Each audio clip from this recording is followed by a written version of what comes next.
Now, there is some shit talking that I do want to do, but actually, let's first talk about the winners, and we're gonna be positive for a bit.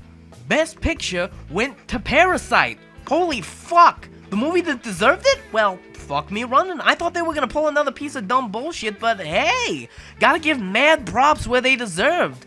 I mean, you know, there are a bunch of movies that could have also got nominated and gone here, but even so, I think Parasite probably deserved it. Bong also won Best Director. This was the man who called the Oscars kind of a local thing and not an international film festival. Then, at the Golden Globes, said, "You'll be opened up to a whole world of film if you get past the 1-inch wall of subtitles." Ain't complaining about disrespect if it ain't Adam Sandler, are you fucks? But, still, I mean, maybe this will get people to take another look at Korean film, and take it as, well, as seriously as it really deserves. This is one of the good things about the Oscars. In the end, what the Oscars can do, as a net good, is introduce people not in the know to the good shit. I mean, it is absolutely a Hollywood masturbation festival, but it's not without its uses. Joaquin Phoenix won Best Actor, which, I mean, he was one of the good parts of that movie, and he's great in everything he's in. Like, for real, go watch him in a good movie, like any of the Paul Thomas Anderson movies he's in. Phantom Thread and The Master are an incredible show of talent for that man. And, you know, her is pretty good too. Visual effects and cinematography went to 1917. Also, kinda deserved. I think it's the best spectacle movie released in years. Sam Mendes, if nothing else, is incredible at directing great set pieces, and Roger Deakins is never not fantastic at his job. Overall, good choices, good picks, great winners, and like I said, there's a lot of stuff that would have been great if it showed up, but we're still in positive mode here, so let's talk about the only good award show, the Indie Spirit Awards. Best movie, The Farewell, hell yeah! Best first movie, Booksmart, hell yeah! Best director, Safety Brothers for Uncut Gems. Best actor, Adam Sandler in Uncut Gems. Best supporting actor, Willem Dafoe in The Lighthouse. The Oscars would never. Best supporting actress, Zhao Shuzhen, the lady who played Nai in The Farewell, hell yeah! Parasite won Best International Film, which I feel like is a little bit patronizing, but I mean, still, hell yeah! This is the good award show. The Indie Spirit Awards is the only one that matters. Well, that was fun, but don't you worry your pretty little heads. I ain't gonna end this with no shit talking. You see, remember those anonymous Hollywood voter articles? Well, while I was recording, 2 more came out, and they're worse. The Hollywood Reporter does usually get these, and they refer to them as brutally honest, as though we're the one getting owned by these dumbass takes. And I want you to keep in mind, when I talk about this, just imagine the person saying these things thinking they've owned you with the truth or some shit. So, the 2 articles, one was an anonymous male and one was an anonymous female, I'm gonna give them different voices, so you know who's who. I call these voices Baron Harkonnen and the Duchess, if you were wondering. My favorite film of the year didn't even get a nomination. I'm embarrassed to admit it because a lot of people hated it, but it was yesterday. Off to an incredible start. I want to remind you, again, these are members of the Academy of Film, Arts, and Sciences. They aren't like your weird uncle who only saw 2 movies this year.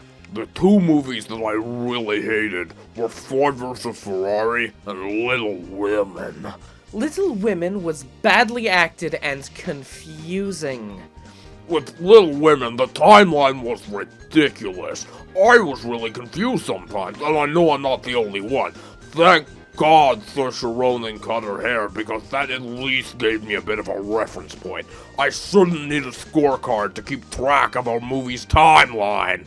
So, there actually was several things. The color grading, for one. In the past, the colors were warmer. In the present, the colors were colder. They also transitioned into them really well, usually with a J-cut or a similar shot but in a different place. It's not tough to tell when the transition happens at all, if you can read the language of film with any level of literacy. I'm a hobbyist that lives in the middle of the forest. These people are in the film business. Like, I don't even have eyes. And yeah, I did see Little Women in the intervening time, and you know what? I love those damn Little Women. It was great, probably tied with The Irishman for me, but I think I enjoyed it more, if you know what I mean. I love the way Greta Gerwig directs actors and writes characters. The way that her characters talk, it always feels raw, but in like a comfy way. Like, just watching these characters interact with each other put a big dumb smile on my face. I can't wait to see more from her. And I can't wait to see more of Saoirse Ronan. Speaking of... I love Saoirse Ronan, but the movie was just nothing. It just didn't do it for me.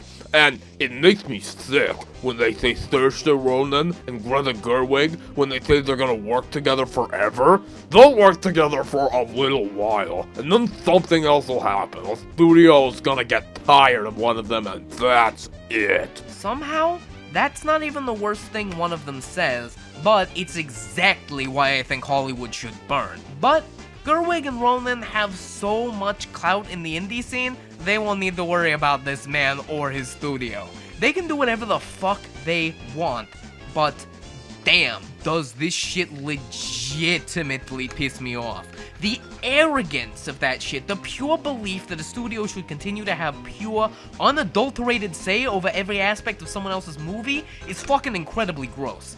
And I feel that he might have missed the point of the part of this movie that was attacking him in particular. I can't vote for Marty. Nobody wants to say it, but it's just not that good. The Irishman was too long. Thelma Schoonmaker has worked with Scorsese for years and should have reined him in. The Irishman, as much as I loved it and its performances, is not Casino. After Hoffa was dead, the movie was done for me. My ass was sore and I wanted to get the fuck out of there. Martin Scorsese has done this a lot, and often better. Listen, I've seen Casino in its entirety, start to finish, 20 times. That movie makes you want to be a gangster. The ending of The Irishman was essentially the thesis statement of the movie.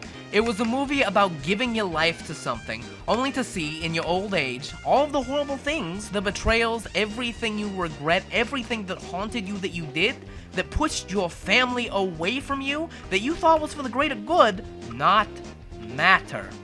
And only ever makes your life worse. This is what the last hour of the movie was about, and the fact that this is when he was done, and the Little Women thing, seems really indicative of this particular voter's inability to read a film. This, combined with him saying that Casino made him want to be a gangster, makes me think he'd also refer to Tyler Durden as a badass anti-hero. Fucking woof. Also, in animation, that man said, Oh boy, what a letdown. Just so fucking boring. The Lion King should have been in there. It's an animated movie. But again, somehow, still not the worst take. The worst take was from the Duchess, believe it or not. Little Women was badly acted and confusing. I have no idea why they cast 4 British actresses to play American girls. I won't vote for Cynthia Erivo because I think they should have gotten an American actress to play Harriet Tubman. I liked 1917 and Sam Mendes' direction, but I thought Quentin did a great job and I want an American director to win. The Oscars is an American thing. English win BAFTAs and the French vote for the French. And Quentin Tarantino should be honored for a great American movie. Parasite is beautifully done, but it didn't hold up a second time, and I don't think that foreign films should be nominated with the regular films. Maybe these people shouldn't be in charge of who wins an Oscar. Maybe these people should be in movie jail for heinously garbage takes. Anyway, let's move on to Best Animated Film. Toy Story did win that one. Guess you can only have it so good for so long. And by that, I mean exactly once and never again. Not that Toy Story 4 wasn't good, but You know, it would be nice if they watched other animated movies, it really would. So, I think I should be constructive. I'm gonna talk about something that didn't get in there at all. So, you might want to stop here if you don't want spoilers for...